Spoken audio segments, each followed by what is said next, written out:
What's up, everybody? Welcome to Overcoming Average. Today I have Mark Shropshire on the show today. So welcome, Mark. Thanks for coming in. Oh, I appreciate it, Chad. Thanks. Yeah, so as I was just saying, I try to keep it simple and find interesting people like yourself. And I want to talk about how I first met you, which I think is a funny story. It's probably not funny to you, but it's funny to me.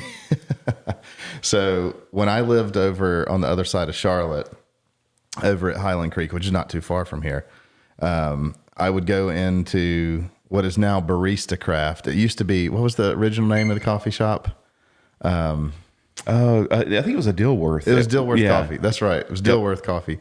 And actually, it used to be, back in the old days, it used to be Mellow Mushroom, or Mellow Mushroom was beside it. Do you remember that? That was a long time ago. Yeah, But yeah, anyway, totally. So I would go over to Barista Craft and have coffee and sit there all day because it's unlimited refillable coffee. And I remember you walked in one day and you had your Mac and a stand for your iPad Pro. And I was like, this is the kind of guy I need to know, because he's got the iPad Pro secondary screen set up, which only a true Apple fan would do. And so, Yeah, it was pre-sidecar too. So that's right. You had the cable and everything. Yep. So a couple of years ago, gosh, it's been a year and a half since I started the Mac Admins group. We meet basically once a quarter, maybe, or when Apple releases something cool, we'll meet and talk about it. And you've been a faithful visitor of that group. So once you showed up, I was like, it's the guy with the iPad Pro. And so and now here we are. So you did see me before all that. I did. That's pretty wild. Yeah. It's, you know how it is when Yeah. you see somebody with the certain Apple gear, you're like, okay, this guy knows what's up. Yeah. So that was my pre-story to meeting you. And now here we are doing a podcast, which is awesome. So yeah, like I said before we started, I just wanted to get your kind of origin story. You tell me, like, where did you originally come from? How'd you get to doing what you're doing? And then I want you to eventually tell me what Drupal is. Yeah, take it away. Yeah. I mean, I could start, since you mentioned kind of how you first saw me. I mean, I can say that I was definitely excited when I first saw the Apple Admins meetup group. Yeah. I have been an Apple admin person in IT before. I'm currently not in my role. However, at work at Media Current, we use Macs mostly exclusively, and we have a Mac admin, IT director type person that manages all that. And so a little bit of it was for that, to help feedback great info from the community here, because I don't think he has that exposure maybe where he's at right now. And then but also just for the community part of it, because I really I mean, I keep up with probably a little more of the consumer side of Mac and Apple, because I use all the products and really enjoy how it all works together well. But that's, so I just want to say thanks for starting the group. That was exciting to have. Of course, that. yeah. And quarterly's worked out pretty well, and it's great to see. We've had people come from Durham, and it's been crazy, pretty far out. But as far as the origin story kind of goes, it's not as exciting as X-Men kind of stuff, but I'd say, so if I rewind back, computers for me started back in 5th grade. I went to a science camp at Catawba College, which is close to Charlotte, northeast of Charlotte and Salisbury.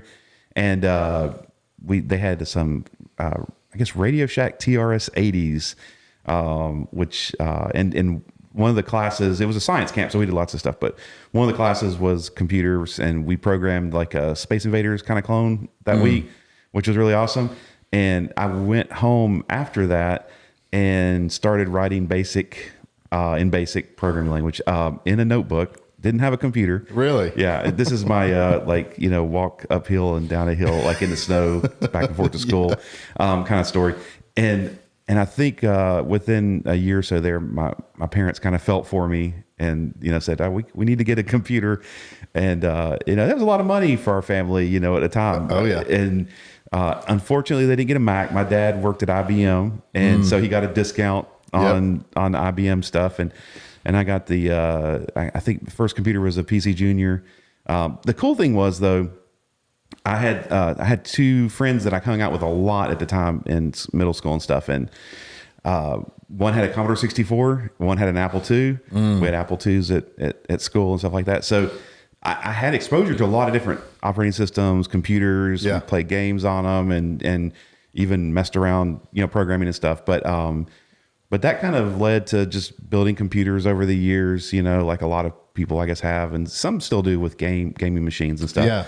Which is awesome. And then just kind of fast forward over the years, I stuck around with computers. I've been involved with music production and music. I'm a musician, and so I like all that stuff. So it's kind of a neat blend of loves, like having the computers, but also like being able to use computers to make art, Right. And like even record this podcast, all the tech in it.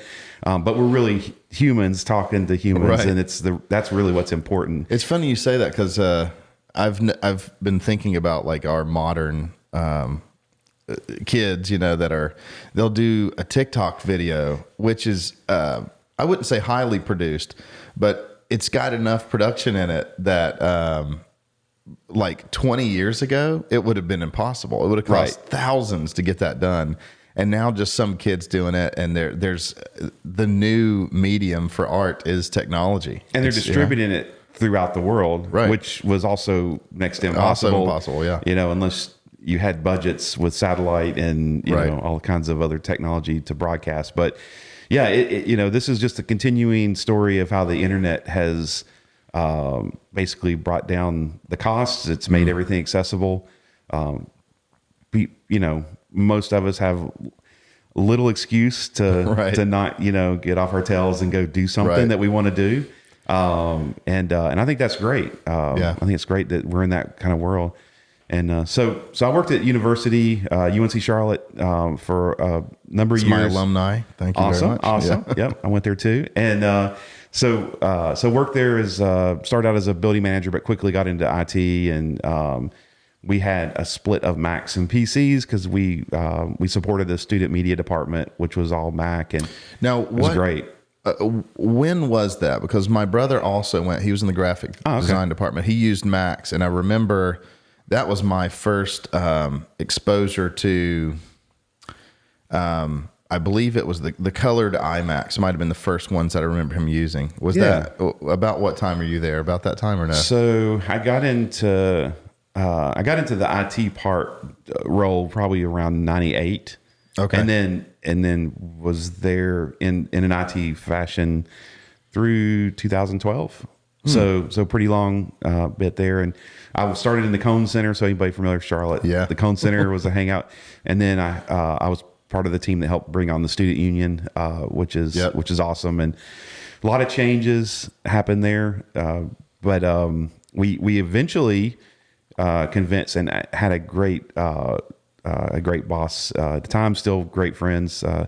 And he's retired since, but he convinced him to go all Mac and had a white paper, and we worked together to just say, hey, there's a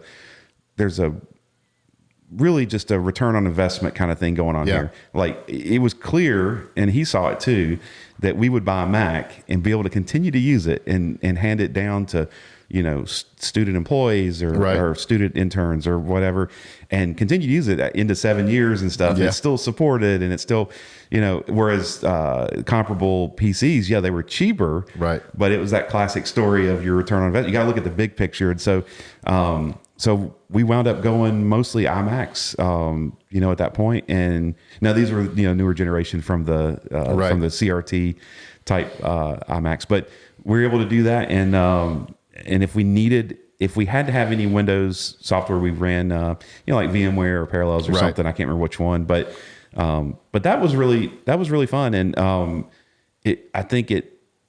felt like our departments were just kind of on the edge there. Like we saw the vision for that, and we were able to prove it, and the dollars added up. And I don't know what they're doing now. Things change always, but it really was nice to be able to just support single platform and not have to support a bunch of different things. Well, and what's funny, as we're talking, I'm thinking about like the Mac admins group. I knew from the outgo that it would be a small group, because even in 2020, the Mac fanboys are few and far between. Oh yeah.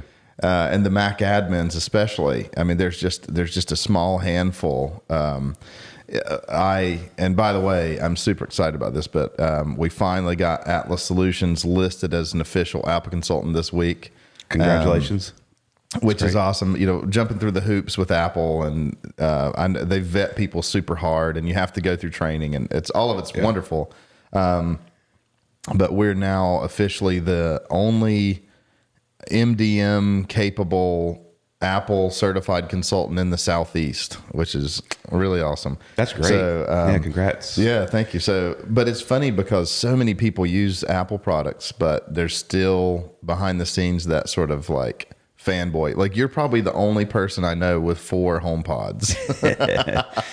Yeah, and admittedly, you were, before we started rolling recording here, it was you were talking about getting some deals on HomePods, and Yep. and I definitely have.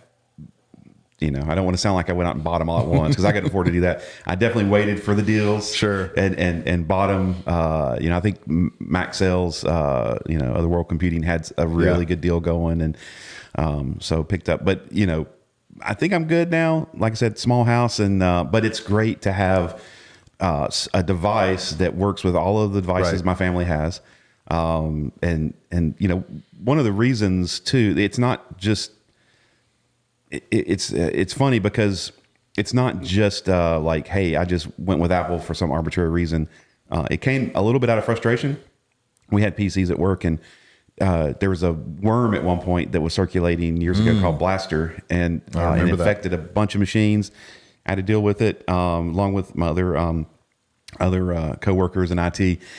And that was at the university, and it happened. It was going all over the world and corporate and everything. So I remember just coming home and telling my wife, like, I'm not doing. They can do Windows at work all they want, but I am just going to do. And it wasn't like, Apple can never have a virus or anything like that. But like it's built on Unix. There's a lot of security features, and I think Apple's always been security minded. They're not perfect, but they're very security minded, and I love that. And so I have not looked back, not regretted it. And I'll play around here and there with Chromebooks and other devices, and I've got an Android phone for testing things and all that. But my day-to-day driver, I want that ecosystem just to work. Right. Yeah. Yeah. I'm going to have a similar experience as you're talking about UNCC. That's where I first was introduced to Apple. I mean, I remember using them when I was a kid. Like, I would go to a friend's house, and I remember this one kid had an Apple computer, and we played a game on it. And I just remember, like, wow, I don't even know what it was. It was probably the Lisa or something, but one of the early ones with the disk drives in the front, Yeah. And but when my brother started college, he was a graphic designer, and I remember him talking to my parents about, if I want to work from home, I could get my own computer. And we went to the Apple store at South Park. And at that time, you could walk in, and there would be the lonely genius standing behind the bar that was in the middle of the room or kind of off to the side, and just a couple of other, hobbyists and sort of bleeding edge people looking at the original iPod with the click buttons on it. And I remember going in there to get it, and it was such a big investment. I mean, even back then it was kind of expensive. But that machine, when we brought it home, it was the cheese grater iMac, not iMac, Mac Pro. Yep, the first one. It had one disk drive, and we brought it home, and we had the installers for Pro Tools. And it had a Windows installer and a Mac installer. So we put it on that Mac Pro, and it just was sailing. It was great. And I thought, wow, this is awesome. And so my brother, when it came time for me, I was just out of college. It's so funny that even that short a time ago, most people didn't have a laptop in college. So at the end of my college, I bought a laptop, and I went and bought a Mac. And I've never looked back either. I mean, obviously they have their utility, but and actually last time, speaking of security, last time we met for the Mac Admins meetup, I talked about app notarization and like what that's going to look like. And I really like what Apple's doing with some of the security stuff. I'm going to be hopefully giving a presentation on some of that stuff soon, because like I said, with this hobbyist mindset of like just a few of us, there's very few of us to kind of really help enterprise, and we're so rare. And that's why Atlas exists, so we can help with that sort of thing. So, so let's go back to you. So are you originally from here? Where did you come from originally? So I was born in Lexington, Kentucky. So originally from the Kentucky area. Are you a bourbon guy? You drink bourbon? I'm not. I've got friends that are kind of experts in bourbon and know all. I don't know all about it, but I do like it because it's in your blood, right? Yeah. It's definitely a thing in Kentucky, and I do enjoy it every now and then. That's cool. So I didn't know you came from Kentucky. That's awesome. Yeah, but I moved to North Carolina. My dad with IBM when I was in 4th grade. So this area has been, the Charlotte region has been kind of home for majority of time. So kind of been around here and seen this area grow and change, and I still love it. I don't really have a desire. There's places I love to visit. Same here. Places sometimes I go, man, it would be cool to live there, but just being between the mountains, we love going to the mountains and the beach and all that. It's a great location, and not it seems like probably once a month I hear somebody, a coworker or somebody I meet that's not in the area, say Charlotte is in my list of places to move to. So it's out there. It's a great. I mean, I'm one of the unicorns that was born and raised here, and as I talk to people, I mean, more than half of my neighbors are from New York. Most of them are. My wife's from New York. Like a lot of people from New York, from Pittsburgh, from New Jersey, all over California. And it's always intriguing to me, like, why Charlotte? Why did you pick Charlotte? And I think it's just word of mouth, to be honest. I think people just say, hey, it's great out here, you got to come. There's plenty of jobs here, the economy's good here. It's fun. It makes sense to me, because even as a native, I've traveled enough to where I've seen enough places, and I'm like, these places are cool for a week, and then I want to be back home. You can drive to the mountains, drive to the beach, city, country. It's a great place. So definitely, the people who've been here, I get it. Yeah, it's a nice place, and I'm glad they're coming. So apparently, Charlotte grows 100 people a day. That's what I've heard, which is just incredible. So that is pretty wild. You start adding those numbers up, how that changes, and even that, outside of Mecklenburg County, just the surrounding, the whole Metrolina region is pretty big. I don't have current numbers, but it's continuing to grow, and it's pretty crazy. Yeah. So after all that experience at UNC Charlotte, I was doing IT and had a small group that I managed in IT, and great folks. Got involved with you mentioned Drupal earlier. Drupal's a web content management system. It's been around a long time. It's for the techies, it's built on PHP and MySQL. And so dig into that a little bit more. Yeah. I mean, I'm a technology guy, and I hear words like Drupal, but like, tell me what it is. Like, explain it a little bit more. So, I can say how Drupal started, and then just move into kind of quickly where it's at now. But like Drupal started really like a lot of I think PHP frameworks. It was started by Belgian, and it later became PhD student there, and needed some Dries Buthart is his name, and but he now is CTO and is over the Drupal project, and works started Acquia, which is a Drupal hosting and product company, and our company works with them. But when it started, he wanted a website to share, kind of maybe a little bit of a bulletin board and a little bit more, but wanted to really share things with college, friends and people in their dorm. And so just kind of wrote it. I think he actually was more of a Java developer, but PHP was accessible. Really? So it did it in that. And then it really was a hobby type. A lot of us started with Drupal as like, hey, we're figuring out PHP on our own. Maybe a lot of people in Drupal community are not classically trained programmers, and more are now. And then you fast forward to today, and we're at Drupal 8, about to go to Drupal 9, and it's become now an enterprise. Like, very few people come into it like as a hobby. Now, you could, like anything, you can learn anything you want, put your mind to it. But it's now used around the world, a lot of higher ed, a lot of government, corporations. And so it's looked at as one of the leading open source content management systems. And so you can kind of build any kind of system you want out of it. I call it a content management framework because I believe it's so flexible. You can really build the experience you want. Yeah. Oh, that's cool. Yeah, that's a good explanation. So, and what's the company you work for now? Yeah. So I work at MediaCurrent now, and my role is senior director for development. And so part of that transition from IT and that experience, by the way, having that IT experience is so valuable because when I meet with clients, like, and they're in IT departments, I know what it feels like to be them. I know what it feels like to live that life. So it really, the empathy is there. It's really fun. But I made the transition into really wanting to focus more on the development, software building side of things. Still love hardware, but that happened. That's what led to me leaving the university, going into Drupal development in corporate, and then later going to MediaCurrent as an agency concept, which is real exciting because we get to work on so many different projects. Now, when you got the job at MediaCurrent, what do you attribute your kind of skill set you picked up? Like, did that help? Obviously it helped, but were they looking for somebody kind of with an Apple background like we talked about?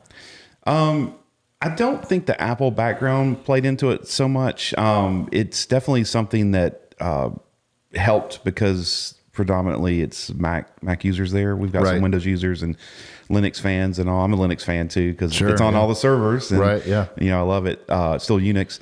But I think a lot of it was, it's kind of a blend. I mean, having the chance to work with Apple and even Windows servers and client desktops and in the IT world, it led to me getting involved in learning, being around InfoSec teams, learning about security. And so my first role there wasn't, it wasn't just development. I did development, but my first title was open source security lead. So they wanted somebody that had a background in security. And I'm not certified in security, but I luckily between UNC Charlotte and working at Classic Graphics, which was a role in between the university and I learned so much there.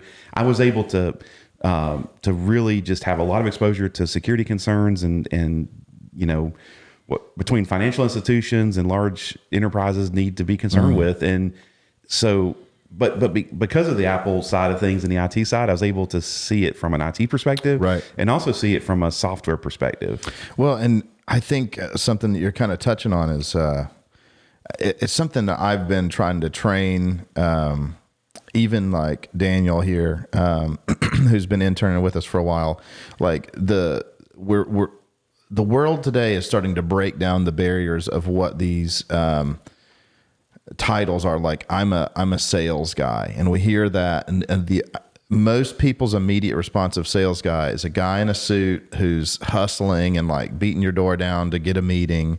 But with sort of the modern approach, the marketer is really more of the salesperson. It's their job to make the product something that the person wants, because the beating the streets, I'm not going to say it doesn't work, but it doesn't work like it used to. And in the same vein with what you're talking about, a lot of leaders in a technology-driven world, they need people that understand technology. There's going to be CEOs, CFOs, CTOs, people that they know how to run a business, they know how to manage people, but they don't understand security, cybersecurity, technology, coding, especially development. Forget it. They're lost. And so what I've started to see over the past probably decade is that sales guys are being replaced with sales engineers, people that the consumer, the person buying the product, they don't want to talk to the sales guy who says, "Oh yeah, we can do that for you. We can do anything you want." They want to talk to the engineer that says, what's the bandwidth limitation on this particular thing or whatever, how much storage are we going to get, or whatever the question is. They want that question answered. And a lot of the kind of traditional sales guys, they don't really know. They're not technical enough or whatever. They're good people, which is awesome.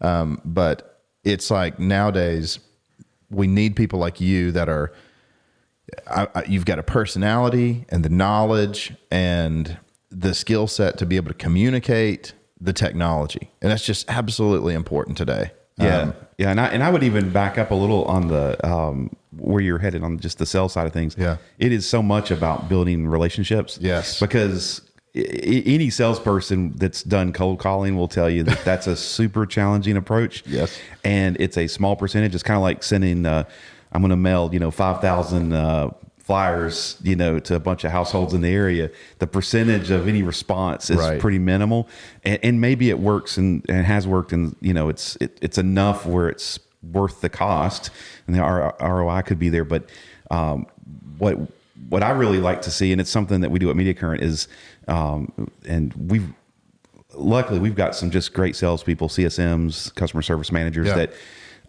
they go in and they'll work with the client, figure out what their needs are, and they'll go as far as they can. And we've got some more technically minded people, but they know when to pull in somebody like a lead architect. Like the questions start going into some of those more advanced things, and then the lead architect from our team can step in and say, this is here's some past use cases we've seen with this technology that you want to talk about. And so I think that partnership, and that's where the sales engineer, we don't really have titled sales engineers, but that's what the lead architect, that's what they're doing. Poses. That's really what they're doing in that sense. So, well, and I think for younger folks that are looking for those jobs, I kind of found it difficult because when you're on paper on a resume, it's really difficult because everybody says I've interviewed and hired and fired people over the decades, and I've seen people that are going to tell you on paper, I'm great with people, I'm a fast learner. Everybody says that stuff, right? And it's hard to weed out like who is, but for those people that do have the skill set, I think today is a great day. Like, make a YouTube channel, put videos on your LinkedIn profile of you talking about, be the subject matter expert. Because I know for me, when I'm hiring or looking at employing somebody, I go and look at what are they doing, what do they talk about, because you can bolster up your resume all day long and say all that stuff, and it doesn't mean anything. But that position, I think, is a really important position, but difficult to fill because they might have the personality, or they might be a good liar to tell you they know the technology. Because you could also just go Google the stuff, and like I could just go say, yeah, I know Drupal now because Mark told me about it. And you read an article about it. Yeah. So, but I would not apply for, Drupal developer job or whatever. But, and I think too, with the recruiters, they're trying to sell you. And I've seen some folks in the technology world that they go into a job that says, you have to be good at scripting. It's like, well, what does that mean? And they kind of flex the rules, and they'll stick them in front of a person who is hoping for a Drupal developer, and they know the word. Anyway, and they may be great at some other framework or language, but it's you do, as a hiring manager, you do want expertise in the specific thing that you have. You may value other experience, but you definitely are looking, for a certain kind of expertise. Yeah, and the proclivity is hard to notice as well, with like, okay, you might not know how to be, a Drupal developer today, but given 6 months, you'll be awesome at it. There are those people that you can just see, they ramp up quickly. They do actually learn technology quickly. And I think you and I have that natural like draw to technology. And I'm trying to figure out what that's rooted in. It's like I was trying to explain to Daniel, like, I like to fix things. Like, for some reason, I like to fix things and, make it back to what it was. My dad was a mechanic in his early days. And so it's just fascinating. Like, how did my dad know that this thing does that? It was just always fascinating to me. But so you were talking about you used to build computers. What made you want to do that? Like, what was the desire that's like, I want to build a computer? Well, I mean, I think so there was an interest in it. There was also a financial aspect. I mean, there was a point where I could go out and so this is kind of going back in time, but there was a magazine called Computer Shopper at one point. It was real thick at one point, got real small, and then nobody cares about magazines now. But anyway, you open up this Computer Shopper, and you could just price and say, I'm going to find a value price on a motherboard and hard drives and memory, and you could decide how much you want to spend, low or high, on different aspects, in a case and a power supply. And it wasn't like I was designing the microchips or something. Sure. I was an electrical engineer, right? But I felt like I had some control over this Rector kit sort of device that then I could use. And the learning that you have on it, is crazy. And you also recognize how quickly technology changes, because there was like a year where I kind of got more into my music and creative side of things towards the end of high school. And I had a computer. I think it was, a PCAT class computer 286 back in the day. And I remember like that 9 months to 12 months that I kind of didn't do anything. I come back and I'm ready to do some more computing stuff. And literally things changed. And I realized I can never really check out again. That was eye-opening. Yeah. Like doesn't mean I'm going to know everything. Doesn't mean I can keep up with everything. But I cannot check out completely on this tech, because it took me a bit to catch back up, and and like, oh, this type of card slot that I was using before, it kind of doesn't exist anymore, and what's happening. So one thing I've done is I always keep up, with my RSS feeds. Yeah. Catching up on articles. I'm looking now in more of a management role and things like that. I look for trends. I look to identify what's the next thing that I think's coming. It's not like I've got to figure it out. You can kind of figure it out. Well, it's not like I'm figuring out inside my brain, inside of myself. Yeah. If you just follow like a lot of the folks writing articles and like what are some of the companies that you feel like are innovating, what are they looking towards? You start to see patterns, and experience helps with that. But those patterns can lead to identifying those next things. And just like for me right now that I'm excited about, just like Drupal, and 15 years ago, that's carried my career for 15 years, with some friends at the university identifying Drupal. And Jonathan Rose was a student at the time, and I think he even went on to work at some pretty large hosting companies, but he was a student at UNC Charlotte. Yeah. And I had the pleasure of meeting him at the time, and I'll never forget this, but I was in Cone Center. I was sitting there having a meeting in the cafeteria with one of my coworkers. He kind of walks by and goes, "Oh, you should check out this Drupal thing." And those relationships, just because I took the time to build a relationship with a student, like those things led to, and like, so I always remember that. And then when I look at what made Drupal like special, the community, open source, all those things, fast forward to today, and now I'm very pro on Flutter, which is something I'm real excited about, and that we're pushing at Media Current with thought leadership, and we've got Flutter developers ramping up now. I'm seeing the same, flags or indicators in the technology, like it's open source. Google's building a great community around this. They're supporting not just their tooling, but they're supporting VS Code fully. They're supporting iOS fully. In addition to Android, that team is like, hey, we want to make a great product that can apply to all be cross-platform, and that's awesome. So that's how I look at. That's just an example of how I like to look at the new tech, and it applies to applies to where Apple's headed on things. Apple's never been afraid to drop a floppy disk, and I some of us that have been watching Apple for years. I mean, I feel like we kind of to ourselves chuckle, because the world goes, "What are they doing? They're removing the floppy disk." I'm like, well, someone has to do it first. Removing the headphone jack. Yes, there's some pains, but this is where the stuff's headed. And if and someone's going to do it first, and Apple's not afraid to do it, maybe you can always argue if timing's right or not right and all that. And history kind of shows that. But I think it's great to have people who aren't afraid, and companies not afraid to try to do those things to push things forward.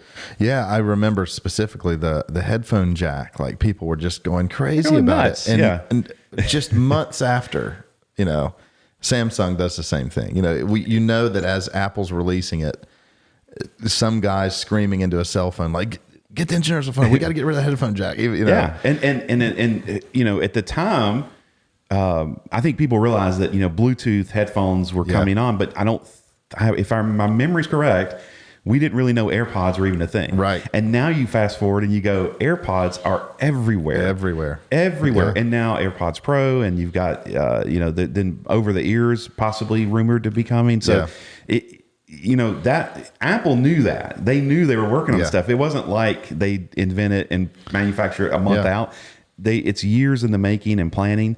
It goes back to their Beats acquisition. Yeah. So it sometimes I think when something big happens like that, you have to ask yourself why. Instead of being critical and saying, "Oh, they're dumb for doing that," and whatever, being cynical, say, "Hey, why are they doing this? What's the next thing that's coming that's prompting this?" Because that's usually the answer to that. And you get both sides. Like you have the other person that as soon as the new iPhone's released, they're like frustrated that it doesn't have something, and it's like, what else would you put in the phone? Yeah. Like it's just.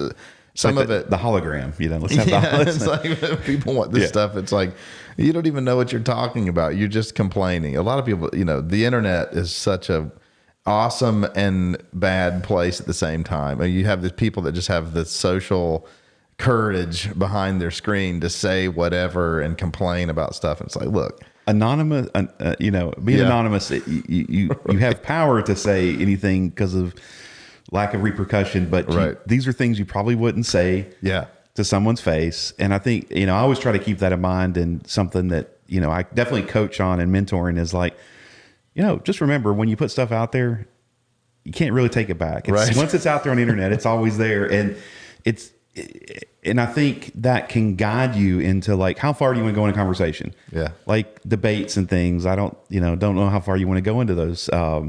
But yeah, I just, I love seeing companies innovate, and you were talking about the iPhone, and if someone's frustrated that maybe something's not in the iPhone, and I get that if you've been buying iPhones and things like that, but also I like to say, hey, but there are other platforms, there are other devices, and I don't say that in any kind of jest or anything at all. If you really are wanting those other things, and maybe someone manufacturing, Android devices, let's say, that can, have that, then that may be the great option for you. Right. There was and I don't remember the make, but there was a very security minded Android phone that came out a few years back, and I think they're still revving that.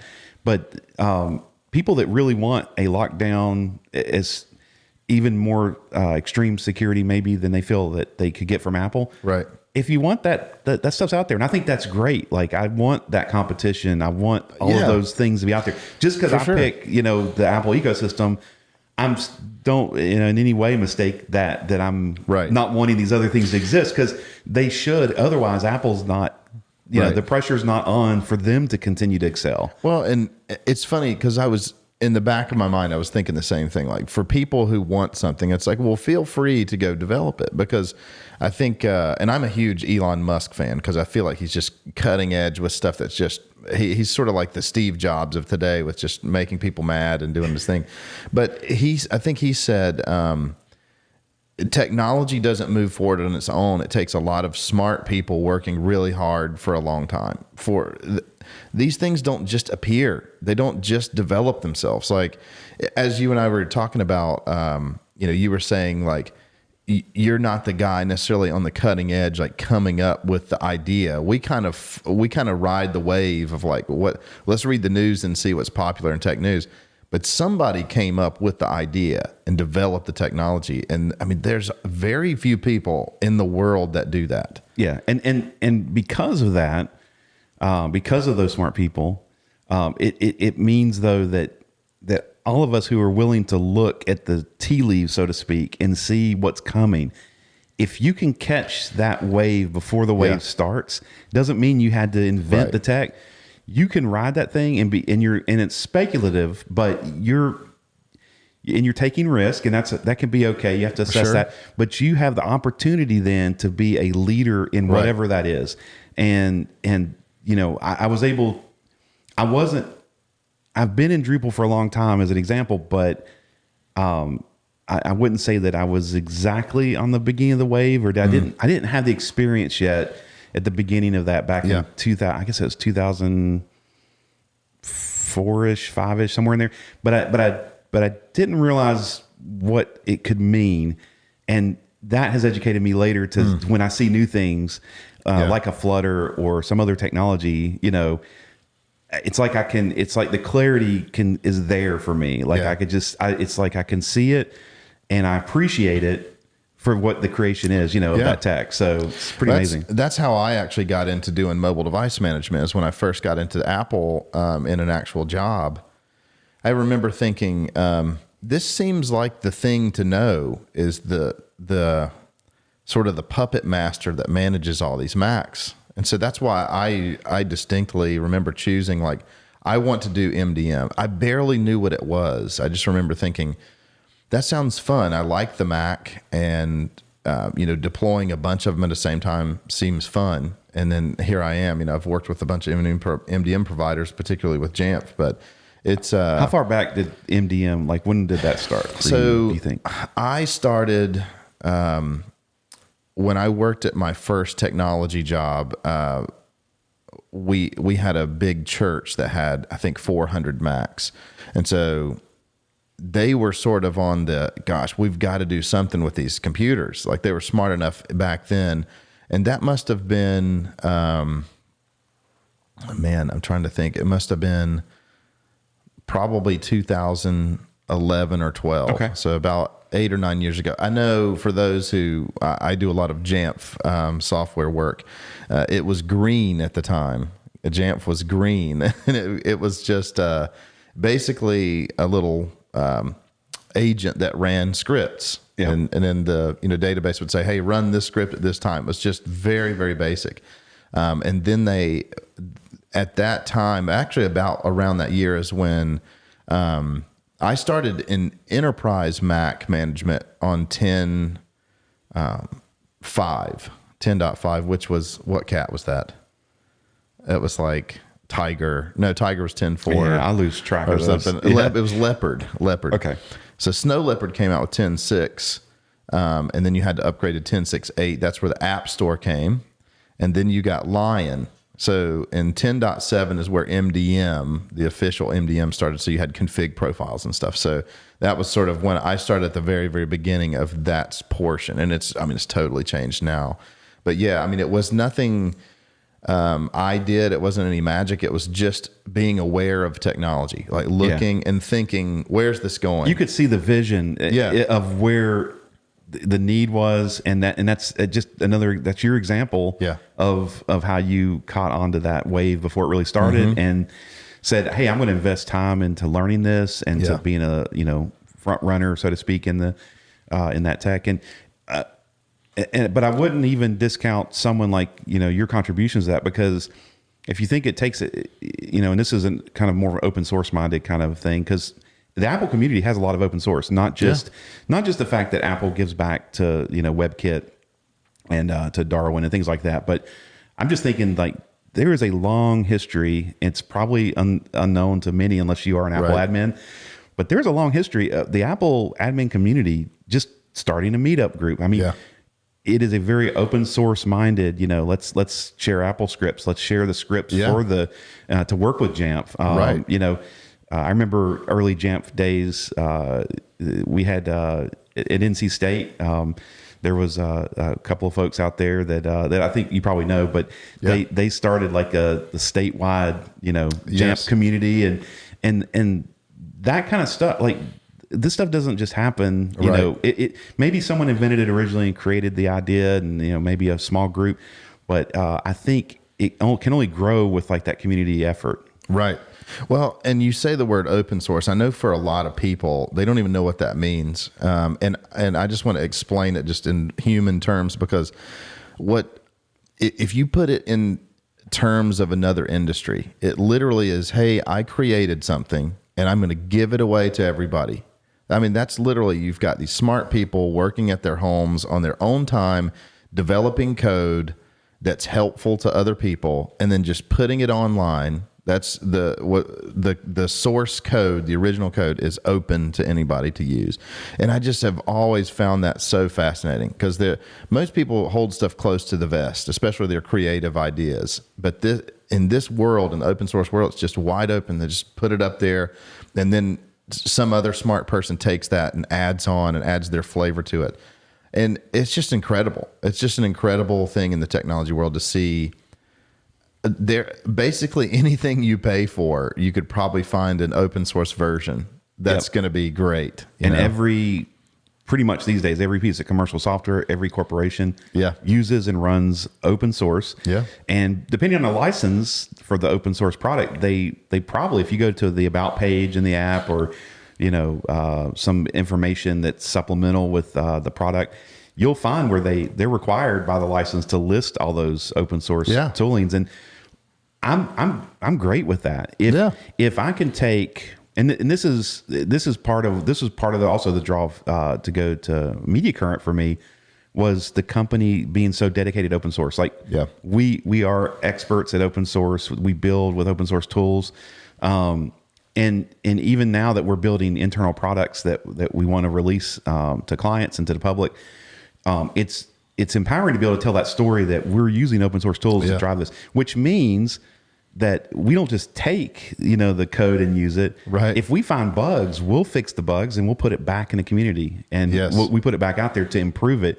And that's just being a good, steward of of that whole process. And I have a love for it because I think I see the value. Open source can be challenging. It's not easy. There's, if you Google it, there's, folks that get burned out and people that there's all kinds of other things that can happen. But I do think there's plenty of success stories also. And I would suggest anybody that's interested in it, go find those products that have just been a huge success, whether it's, Drupal or some Apple open source tech that's out there, and say, what makes WebKit so special? And, those WebKit developers are pushing out nightly builds every day with new features.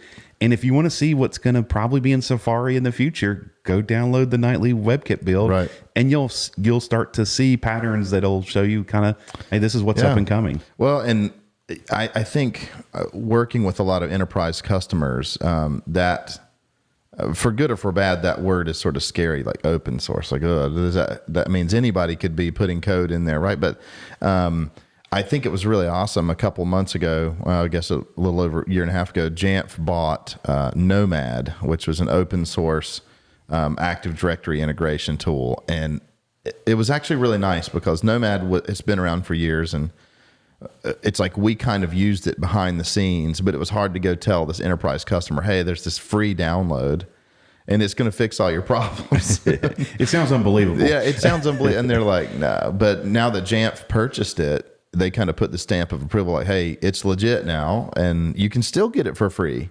Yep. And Jamf just charges on the other side if you want it to integrate with Azure and Google, enterprise level stuff.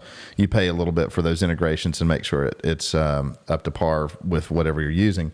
And those little advancements are nice, and they should be paid for features. But to know that it was all out of open source is just awesome. And what I love about Jamf purchasing Nomad is the fact that it ensures, at least for the time being, that Nomad is going to be supported. It has backing, and I think that's okay.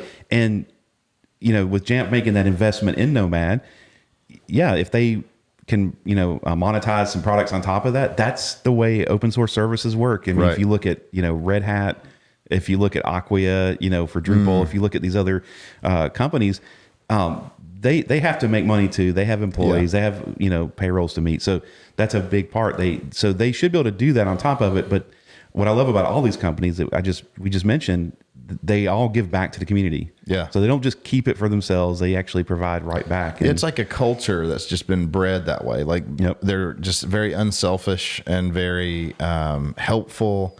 And it is unfortunate. I have seen, and I'm not a developer per se, but I have seen people get burnt out where, some great little projects, you just see a page come up one day like, I'm done. I've had it, but the success stories as well of somebody that had a great idea and it kind of grew into something that was purchased, and they, now they've they made it big because they sold their sort of pet project or whatever. There's both sides of it, which is, typical, but yeah, I think I see more success than the people giving up, and in the Apple community, especially, there's a few people out there. I'm sure you're familiar with Mac Mule and Eric Dreyer and some of those people that, they write books. They, give talks. They're constantly on Slack, just giving away, hey, I wrote an article about that problem you're asking about. No, it's like, of course you did. Like, it's like writing that article takes time and takes effort and takes knowledge. And so I'm always appreciative of those people. They're always glad to help. And that's part of that open source mindset. Yeah. I mean, and I'm glad you brought that up, because one thing that I like to talk about with Media Current and in the open source community is just that open source is more than writing code. And recently we've had some projects internal where that are open source projects, but we've had some internal initiatives to work on those and help give back to the community.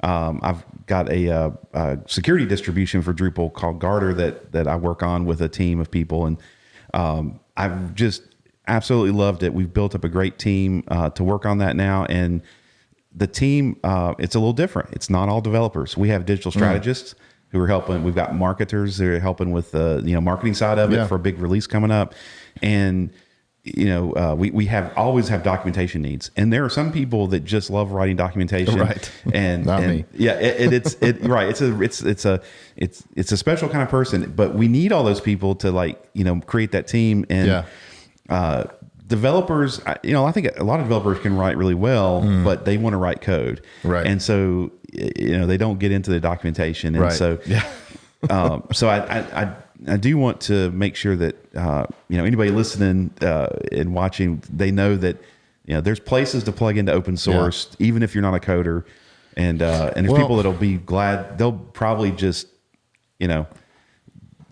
virtual hugs and everything if you could just get involved and help. Yeah. Well, and on that note with style, you were talking about the marketing people. Like, I think there's a big push. Apple's been concerned about style for a long time, but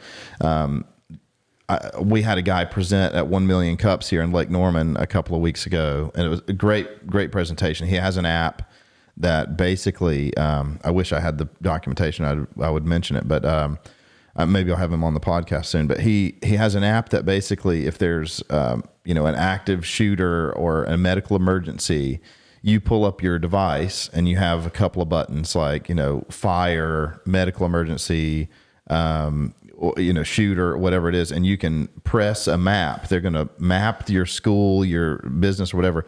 You can press a map and say, that's where the person is. We see this guy walking across the lawn with a gun or whatever. So boom, now kids don't go running out that way. You're informed, and it's instantly live. It hits all the people around that have the app on their phone. It first responders get notified. They can call 911 from the app. It's really awesome, but it's really ugly. And so one of my recommendations for him was, yes, it's simple, but get a UX person in there to say, let's make this app look cool. Not that really matters, but I think what does matter is simplicity and beauty hand in hand are super, they work together really well. Like when anybody that, 70-year-old admin can pull up an iPad or iPhone and without wait, where am I going? What do I click? It's just very easy to see, and you click the buttons. And it is simple use. The app this guy had going, it's very simple use, but it could have used a touch up from somebody that's got a little creative mind with the icons and that sort of thing. So yeah, there's something for everybody in the development world. We need all types. We need the technical people. We do need those salespeople to explain, because sometimes tech people, I think sort of the bad part about tech people is we understand, and we don't know why you don't understand. Which I think, going back to the community with some of the Slack channels, the Mac admin Slack and stuff, there can be even a person like myself. I'm by no means an expert, but some people would view me as I'm Apple expert in that vein, but sometimes I'm afraid to ask a question because you'll get the guy that goes, well, that's obvious. You're an idiot. You don't know what you're talking about. Like, why would you even ask that stupid question? And we need a little less of that and a little bit more encouraging, like, hey, you ask any question you want. Because sometimes I know personally I've encountered a few like really big problems with either Apple or Jamf. And I'll post it on the channel sort of reluctantly, like, man, is this something that I missed? Like they put an article out 2 weeks ago that I just didn't read or, glazed over. And I'll say, has anybody noticed such and such? And then 3 or 4 smart people pop up and say, no, haven't seen that. And it's like, oh, it's actually a really big problem with Catalina. And then it spreads and then it's fixed, So I think that having the open community of being able to share your questions and your ideas and get in there is super essential. I got in the world of APIs. I've noticed there's some API training on like, here's what an API is. And then it just goes way up in the clouds and just way above everybody's heads. And we kind of need that steady slope of how would I get into open source? Where do I go? What do I read? Who can I ask for help? Who would mentor me on this stuff? Because they're probably few and far between, but I think, hopefully people like us can pick up the flag and try to help people gently into that world, because I'm totally convinced that there are people in this world alive that have fantastic ideas that could change the world and they don't know how to code it. They just don't. Yep. It's like, I've got a great idea, but I don't even know what coding is. And they need people that say, hey, here's the technology you need. Here's how we're going to make that a possibility. And so I'm excited to see when coding becomes, with things like Swift and some of these other languages that are becoming a little more human, maybe we can start teaching it in schools a little bit more. And I won't go down that rant, but I think education really needs to press into technology in the development world, especially because, and I get the whole economics of the deal, but if I'm going to be a teacher of a development language, I could triple my salary in the enterprise at the lowest paying place. And that's unfortunate. I've got a couple of friends who, again, have kind of taken that flag up. One of my buddies, Charles at Asheville School, he's a wonderful iOS developer, but he has a heart for students. So he teaches an app camp every year, teaches kids to do iOS development and make their own apps. And they make an app and they walk away from this camp having created something out of nothing. I just think that's fantastic. We need more people like that so that those kids can get their ideas out. That's like the current generation of, my Catawba College science camp experience of, someone took that, and I don't even remember who it was now because it's been so long, but I thank you, that person who was willing to sit in with a bunch of kids. They may have volunteered, probably if they got paid, didn't get paid very much. Right. And so there was some love involved and compassion, but to make an impact on kids like that. And as far as like, I do think a lot about like opportunities for coding, and teaching coding for children, but also even for folks that want to change careers, maybe later in life, they want to change. As a developer, I don't think everyone should be or is capable to really be a great developer. Just like everyone's not, I might learn a little bit about welding. That doesn't mean I'm going to be a great welder. Right. I mean, I don't know, but I do think that teaching some basics of development and programming from the standpoint of just like math and reading and things like some of history, that it does teach you other things. Like it doesn't the end result doesn't mean everybody's a developer. Right. It means you've learned problem solving, you've learned approaches, you've learned more about how this technology works. Yeah. Because a lot of people now use all this tech and they don't really understand how it works. No, yeah. And maybe some of that's okay, but I don't think it also hurts to have people know a little bit more about what's going inside and what's going on inside computers and on the internet. Right. And to some level, because when they go out and they have jobs and become productive citizens and all that kind of stuff, there's going to be some point where that information can be helpful. And maybe if it's just relating to people in the technology field a little better. Yeah, and I think Apple made a good step with being able to sort of practice with Swift on the iPad, because most people, they don't lug a Mac around to do coding. So Yep. I think having more opportunities to be able to learn code on a convenient device, like an iPhone or iPad or something they have in their pocket, would be nice as well. Just the logic, I never, as a developer in school at UNCC, I did Java and C++ and some of those, dabbled in Objective-C towards the end. But I always struggled with syntax. It was always, I forgot a semicolon, and I would spend an hour looking for it, because back in those days it was black and white, and you just compiled it and it said error, and you had to just. Now we have a lot better syntax management tools. So the development needs to be focused more on the logic of understanding loops and understanding that language and how to get something.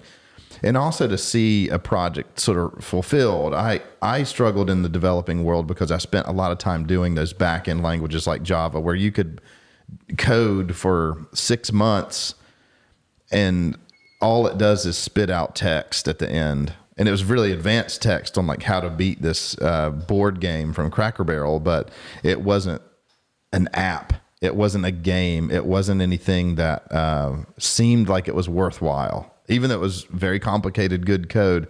I think for younger people to get something that they can see quickly is important. And maybe that's the language. I don't know. Maybe Java's not a good place to start as far as development goes. But yeah, I mean, it's. I think that's been debated a good bit. Yeah. When I was younger, I think was it Turbo Pascal, and there was also Logo, where you drive a little turtle around. That was popular for kids learning. But yeah, I think that can be figured out. Like, what is a good approach? And I think you're right. iPads are great devices to have. There's also now, but before, as of the last few years, it's unimaginable to be able to get the kind of iPad you can for the price. Oh yeah, to start out with. I know somebody at work that just purchased, I think, pretty much maybe with a little extra memory, but a baseline iPad, keyboard and pencil, whichever one can do, the pencil. But I think most of them can now. They're starting to. Right. But I was kind of like, for based on what I'm hearing you're doing, you don't really need the Pro. Why spend the dollars on that? And then he was talking about to me like, well, I just wonder how far I can push it and like not have to get the MacBook out, and I could use this. And I'm like, that is the right mindset. And I said, for you, it's very individual, but it's going to be an experiment. Like take all the things you want to do. Maybe keep the MacBook in the backpack with you. Right. But then see how far it goes. Cause what I found is, with tech like that, you wind up being able to do things on the iPad that are even easier on the iPad than on the Mac. That's right. Yeah. So, well, and I use tools like Trello that just Trello's great on the iPad. Yeah, it's awesome on iPad. You can it's just so natural. So yeah, I kind of encourage customers to not jump all in iPad. I just had the conversation with somebody the other day, and it's like they use a music platform in churches called Planning Center. Mm-hmm. I'm like, it's not going to be a great experience on Planning Center. It's going to be a lot of, zooming in to click the little button, and that sort of thing. So once I told them that, they said, that's all I needed to hear. I'll stick with, because they've got a smaller iPad as kind of an auxiliary, but it's like, stick with the Mac for now. But yeah, I think we're going to get there. Once I guess the pen is sort of like the mouse replacement. It's supposed to be, where you can kind of target things better. But there's rumors that came out this week, I guess, that talk about. So I'm classifying as a rumor here, of course, yeah. But rumors that maybe iPad OS will have some type of OCR, as you write, built into the OS natively. So, because there's been a few apps that have had that, and I'm excited to see where that leads. If that happens, I'm excited to see where that leads, because imagine being able to, if you had a pencil and you're using an iPad on your lap or something, and the keyboard's not really ideal in that scenario, to be able to just fill in a form field by writing into the form field and it convert to text.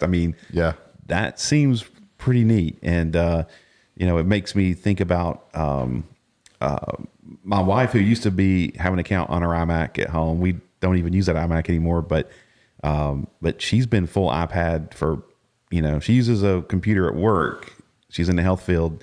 And she has that, but she can't bring that home with her. But for personal stuff, the iPad does everything she needs. Yeah. And then I'm trying to work on my mom to see if I can get her off of an iMac onto an iPad, because I think the same thing will happen there. And with cellular, you open up options where she can be somewhere in a waiting room or whatever, and she can still do things she wants to do and access.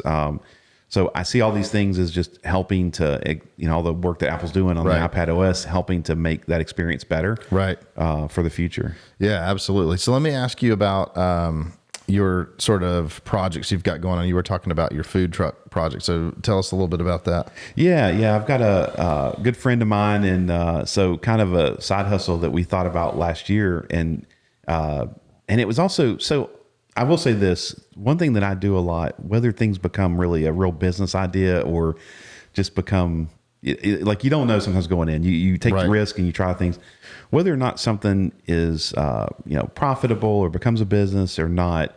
One thing I've done a lot with just technology is if I have an idea and I think, hey, there's something here, then I'll at least make sure that it's going to start helping me to learn about new tech. Yes. So there's ROI even if something fails and doesn't launch. Right. So if this food truck idea doesn't launch, it's a learning experience. I have learned so much. And so we started last year, and it's kind of like a night and weekend kind of thing where we just mess around with it.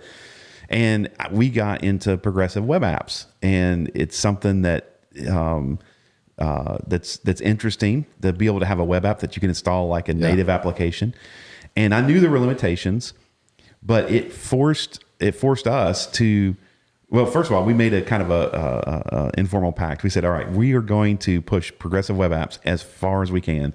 How far could it go in this food truck idea? And the idea is basically simple. It's think about like a Yelp for food trucks, where you can get notifications of food trucks around you. There's a few of those out there, and of course I couldn't go on without saying we think we can do it way better. Of course, and a lot of it has to do with design. But we took the progressive web app idea and pushed it as far as we can. We ran into issues where like Safari on iOS doesn't support push notifications for progressive web apps, and Apple's kept that right now in native, the native platforms like Swift and that sort of thing. So that learning was great because now I am sold on progressive web apps. I think any website that you have should probably have some progressive web app technology in it. And now we're doing progressive web apps at Media Current, which is exciting. So I was able to take that little bit of a side hustle, which is always part of the plan, and apply it to my day job. Yeah. And make sure that is something that aligns. And then we also were doing React. I wanted to learn React. So we do React and have for a while now at Media Current. So it allowed me to learn and my buddy to learn more about React along the way. So that was exciting. And then now it's moved us. That's kind of what part of the Flutter thing too for us is we realize, okay, for this to be successful, it really needs to be in the app stores. That's where, you can argue different apps may not need to have that marketing, but our competition, they're in the app stores. They're both in Google Play and the Apple App Store. So I'm like, Flutter looks like the way to do that, where we can write the code once. It's just, like I said, it's a very part-time thing. So, to learn Java, Kotlin, and Android, to learn Swift and iOS, and it's a big undertaking. But Flutter, I can write the code one time, and it spits out to both platforms, and we can publish it. So no, that's awesome. Well, and what Apple's doing with I can't remember the name of the project, but you can just basically convert directly to a Mac OS app. I think it's awesome as well. So you've got apps that just seamlessly flow from one device to another. It doesn't matter what screen you're on. So, and if you could get cross-platform, like I mentioned, Trello, Slack does a great job with that, where it's just doesn't matter what your device is, it's just going to work. You get the same experience. Yeah. And I think that's so for some products it doesn't matter. Like they're definitely in the Apple ecosystem. We know some of those, and they do podcasts too that are like they write exclusively for iOS, and I get that. Like I get that draw because some of the products really are tailored around tech that only that iPhone has or the Mac has, and so it totally makes sense. I think going with Swift UI in the future and things like that are a benefit. But then there's also products like for this food truck idea for a lot of our clients that use Flutter at Media Current.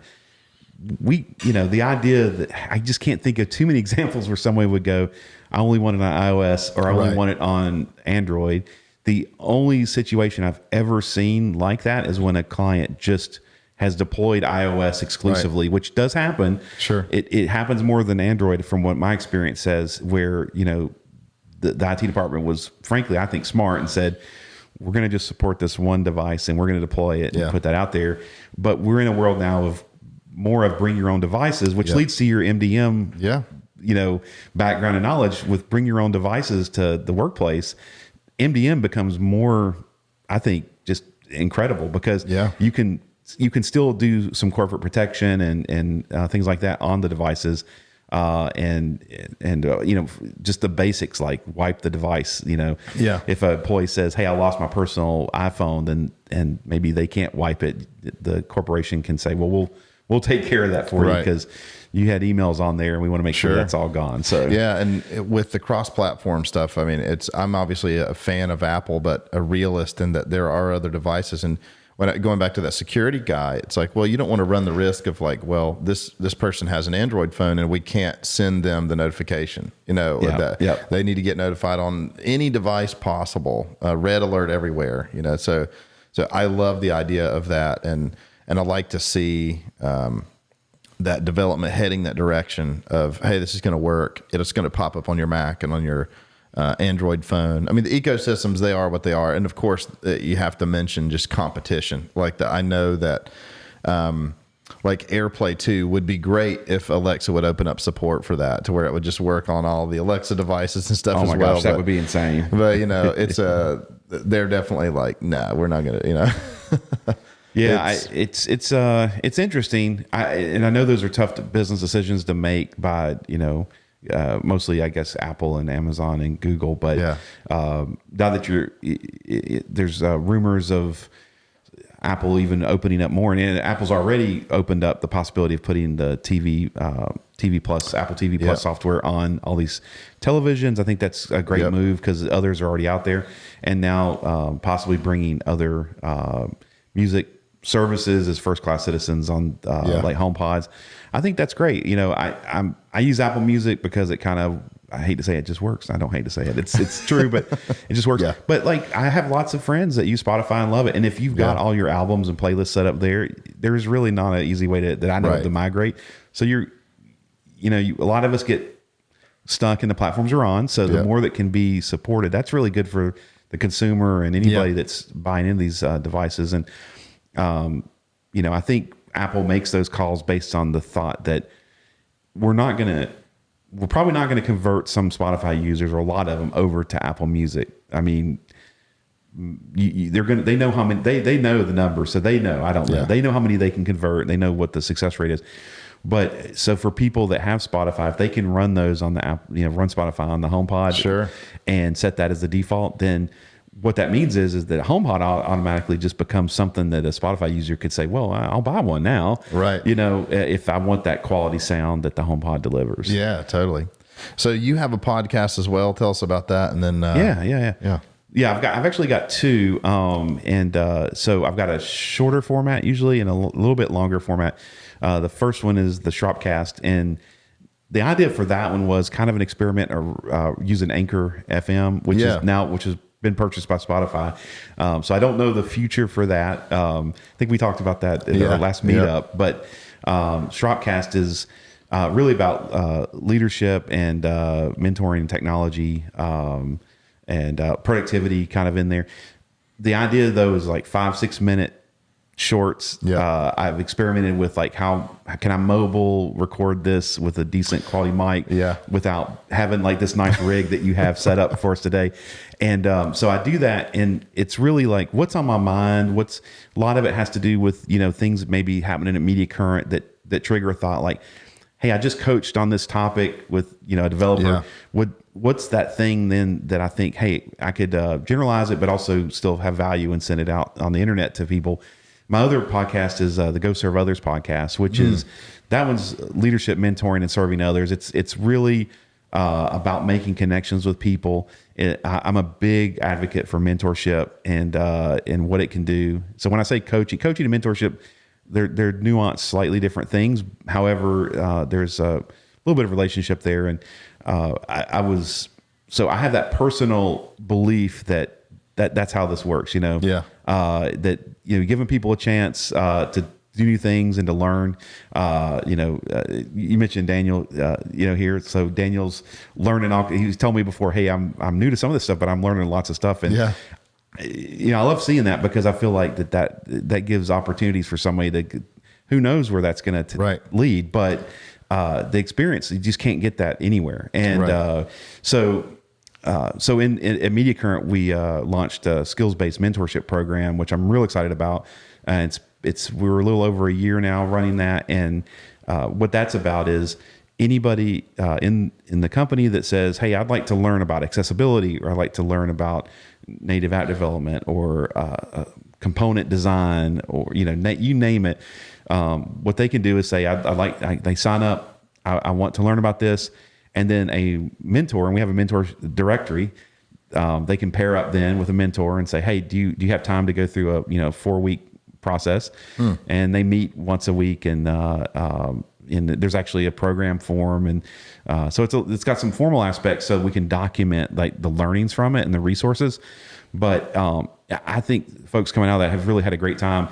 And if anything, not only just learning something new with mentorship, they've actually been able to take that forward and make new relationships with people. Sure. So we're a fully remote company, and relationships, it's hard when you're not in person. Like, you can go so far, right? But I think that helps a lot. And so we really, and whether mentoring or in just regular meetings, we promote video on calls as much as people can and that sort of thing. But so if you check out, probably the easiest way to get some of my podcasts is if you just check out my Twitter account.